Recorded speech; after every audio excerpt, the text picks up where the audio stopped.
अब ऐसा बहुत बार होता है कि हम किसी पार्टी में गए और हमें कोई पुराना दोस्त मिल जाता है। अब बात आती है उन्हें बाकी सब लोगों से इंट्रोड्यूस करने की। तो खुद को इंट्रोड्यूस करना तो फिर भी इजी है, पर क्या आप किसी और को इंग्लिश में इंट्रोड्यूस कर सकते हैं? ये है मेरा आज का आपसे सवाल। क्या आपको किसी और व्यक्ति को इंट्रोड्यूस करते हुए सोचना पड़ता है कि इंग्लिश में क्या बोलूं? दोस्तों याद रखिए, रिटन इंग्लिश और स्पोकन इंग्लिश में बहुत अंतर होता है।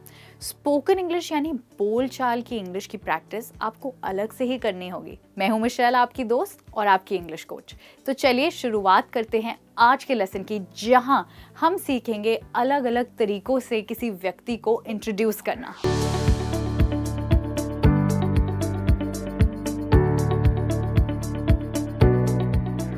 तो दोस्तों ये बात है पिछले महीने की, जब मैं अपने एक फ्रेंड के घर गई उसकी बर्थडे पार्टी अटेंड करने, और वहाँ मुझे अचानक ही मेरे कॉलेज का एक दोस्त मिल गया।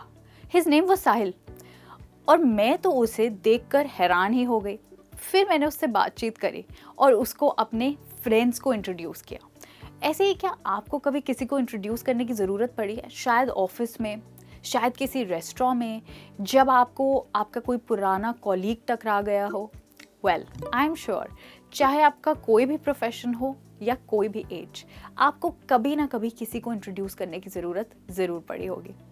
तो अब मैं आपको बताऊंगी कि किसी को इंट्रोड्यूस करने के लिए आप कौन सी फ्रेजेस यूज़ कर सकते हैं। तो आइए शुरुआत करते हैं इनफॉर्मल सिचुएशन से। दोस्तों, इनफॉर्मल सिचुएशंस क्या होती हैं?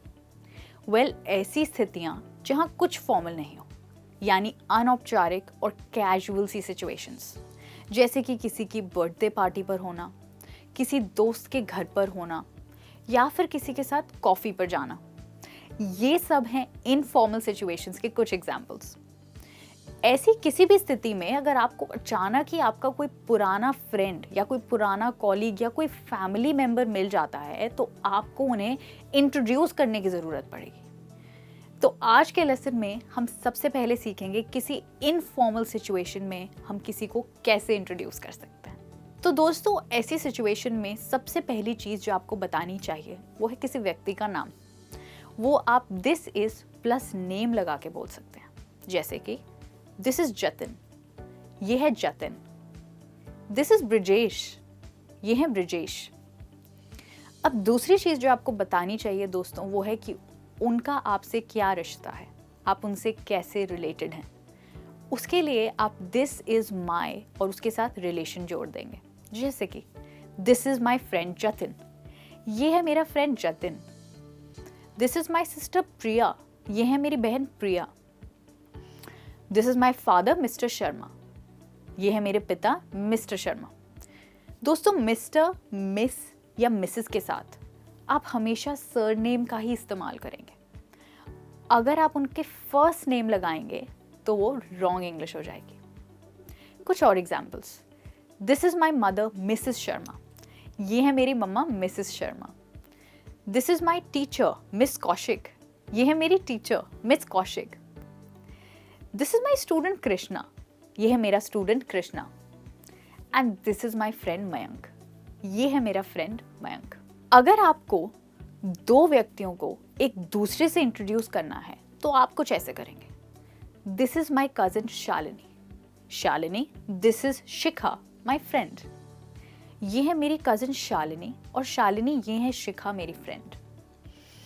अब दोस्तों, ऐसे भी होता है कि कभी कभी आपको एक व्यक्ति को एक ग्रुप को इंट्रोड्यूस करना है, तो ऐसी सिचुएशन में आप एंड लगाकर सेंटेंस बना सकते हैं, जैसे कि this is my teacher Karishma and these are my school friends, ये है मेरी टीचर करिश्मा और ये हैं सारे मेरे स्कूल के फ्रेंड्स।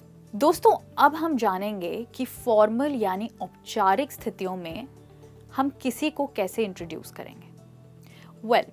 वो बताने से पहले मैं आपको ये बताती हूँ कि फॉर्मल सिचुएशंस होती क्या है, जैसे कि बिजनेस मीटिंग्स, ऑफिस का कोई इवेंट, या फिर कोई नेटवर्किंग मीटिंग जहाँ पर आप अलग अलग लोगों से मिलते हैं, उसको हम कहते हैं formal event.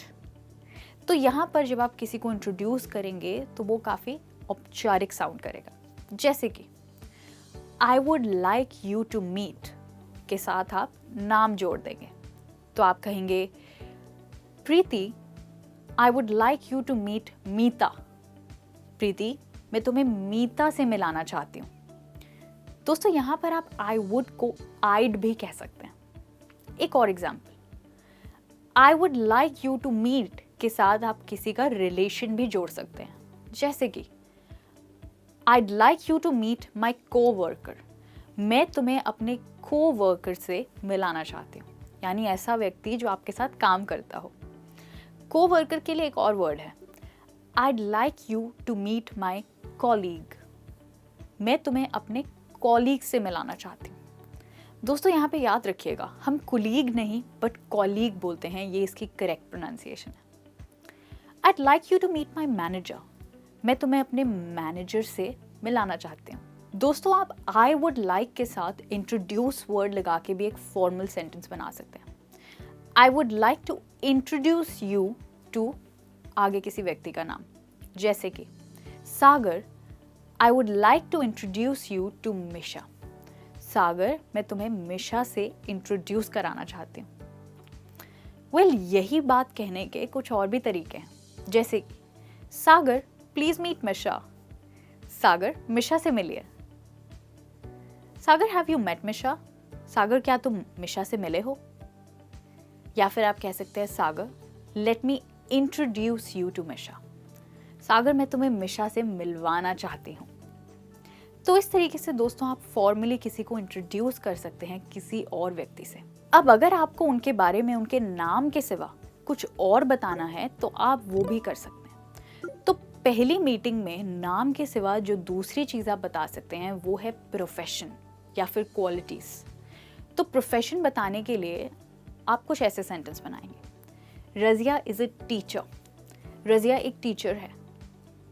Karan is a centre manager at TISCO. Karan TISCO में एक सेंटर मैनेजर है। और अगर आपको उनकी कंपनी बतानी है तो उसके लिए आप कुछ ऐसे कहेंगे, ही और शी वर्क्स फॉर और आगे कंपनी का नाम। तो आप कह सकते हैं Jessica works for Tata consultancy. Jessica Tata consultancy के लिए काम करती है। अब दोस्तों अगली चीज़ जो आपको बतानी चाहिए वो है उनकी प्लेस, यानी वो कहाँ से हैं। इसके लिए आप कहेंगे ही और शी प्लस लिव्स और फिर एक प्रेपोजिशन और जगह का नाम, जैसे कि Shalini lives with her parents in Delhi but she is from Mumbai. इसको आप कहेंगे शालिनी अपने पेरेंट्स के साथ मुंबई में रहती है पर वो एक्चुअली दिल्ली से है। दोस्तों अगली चीज़ जो आपको बतानी चाहिए वो है दूसरे व्यक्ति की एजुकेशन, यानी वो कहाँ पढ़े हैं या क्या पढ़ रहे हैं। उसके लिए आप कहेंगे Shreya is doing her bachelors right now. Shreya इस समय अपनी बैचलर्स कर रही है। दोस्तों यहाँ पे आप बैचलर्स की जगह ग्रेजुएशन भी कह सकते हैं। या फिर आप कह सकते हैं she is pursuing a masters degree. वह इस समय मास्टर्स डिग्री कर रही है। या फिर आप कह सकते हैं she is pursuing an honours degree. वो इस समय ऑनर्स डिग्री परस्यू कर रही है। तो इस तरीके से दोस्तों आप बताएंगे किसी की एजुकेशन के बारे में। अब दोस्तों ऐसा अक्सर होता है जब हम किसी को इंट्रोड्यूस करते हैं तो हम बताना चाहते हैं कि हम उस व्यक्ति को कैसे जानते हैं, है ना, कि अरे वो तो मेरे स्कूल का दोस्त है, या फिर इनसे मिलो ये है मेरे पड़ोसी, कहते हैं ना हम हिंदी में ऐसे। इसको इंग्लिश में आप क्या कहेंगे? तो आप कह सकते हैं she knows me from school, she was my schoolmate. वह मुझे स्कूल से जानती है, वह मेरी स्कूलमेट थी। या फिर आप कह सकते हैं I know her from my previous company, she was my colleague. मैं उसे अपनी पिछली कंपनी से जानती हूँ, वो मेरी कॉलीग थी। He knows me from childhood days, he was my neighbour. वह तो मुझे बचपन के दिनों से जानता है, वह मेरा पड़ोसी था। अब जानेंगे कि अगर कोई आपको किसी नए व्यक्ति से इंट्रोड्यूस करता है तो आप उसका जवाब कैसे देंगे। वेल, जब भी आप किसी नए व्यक्ति से मिलते हैं आपको उनका जवाब कुछ ऐसे देना चाहिए। नाइस टू मीट यू, आपसे मिलकर अच्छा लगा। I am please to meet you, आपसे मिलकर बहुत खुशी हुई। या फिर आप कह सकते हैं it's a pleasure to meet you, आपसे मिलकर मुझे बहुत अच्छा लगा। और इसके सिवा आपके पास एक और ऑप्शन है, वो है ग्लैड टू मीट यू, यानी आपसे मिलकर खुशी हुई। तो दोस्तों, जब भी आप किसी पार्टी में हैं, आप किसी को इंट्रोड्यूस कर रहे हैं या किसी से इंट्रोड्यूस हो रहे हैं, तो आप इन फ्रेजेस का इस्तेमाल कर सकते हैं। याद रखिए, पहली बार किसी से मिलते समय कुछ टाइप के क्वेश्चंस आपको कभी नहीं पूछने चाहिए, जैसे कि किसी की एज, स्पेशली किसी फीमेल की, शायद उन्हें पसंद ना आए, या फिर किसी की बर्थ डेट कि वो कब पैदा हुए। और हाँ, सैलरी भी कभी मत पूछिएगा, और वेट तो डेफिनेटली पूछना बहुत ख़राब लगता है। तो याद रखिएगा कि पहली मीटिंग में आपको ऐसी चीज़ें किसी से नहीं पूछनी है। चाहे आप उन्हें इंट्रोड्यूस कर रहे हैं तो ये चीज़ें आपको उनके बारे में नहीं बतानी है। आई होप आपने जो आज सीखा उसको आप इस्तेमाल करेंगे और वापस आएंगे और लेसन्स देखने के लिए। सी यू सून, बाय बाय।